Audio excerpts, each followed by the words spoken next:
میں گناہ چھوڑنا چاہتا ہوں لیکن مجھ سے گناہ چھوڑ ہی نہیں جا رہے. ابراہیم ابن ادم کہتے ہیں کہ ٹھیک ہے میں تمہیں ایڈوائس تو کرتا ہوں، اور اگر جو چیزیں میں تمہیں بتاؤں وہ تم کر سکتے ہو پھر میں تمہیں نہیں روکوں گا گناہوں سے، تم گناہ کنٹینیو کرو.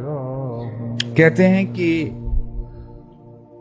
اگر تم گناہ کرنا ہی چاہتے ہو تو ایسی جگہ میں جا کے گناہ کرو جہاں پہ تمہیں اللہ تعالیٰ نہیں دیکھ رہے، یعنی تعصی من حیث لا یراک. تو کہتا ہے یا شیخ ایسی تو کوئی جگہ ہی نہیں جہاں پہ مجھے اللہ تعالیٰ نہیں دیکھ رہے، پلیز ایڈوائز می. کہتے ہیں اذا اردت تعصی اللہ فلا تأکل من رزقہ، اگر تو گناہ کرنا ہی چاہتا ہے میں تجھے روکتا تو نہیں ہوں لیکن پھر اس کے دیے ہوئے رزق سے مت کھا، please try to find something else.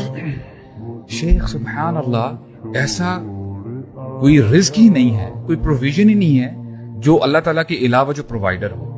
یا شیخ پلیز ایڈوائز می، اگر تو نے گناہ کرنا ہی ہے تو پھر تو اس کی زمین پر نہ رہ، کوئی اور زمین دیکھ وہاں پہ جا کے گناہ کرے. یہ بندہ پھر سرپرائز ہو جاتا ہے.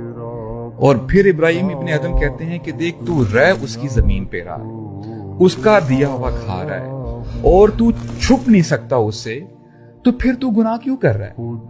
تو کہتا ہے یا شیخ پلیز ایڈوائز می مور.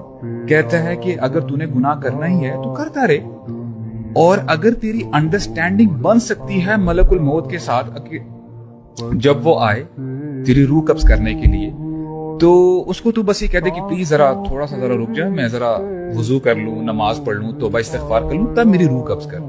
اگر تیری انڈرسٹینڈنگ ہو سکتی ہے تب تو چل اور اپنے گناہ کو کنٹینیو کر.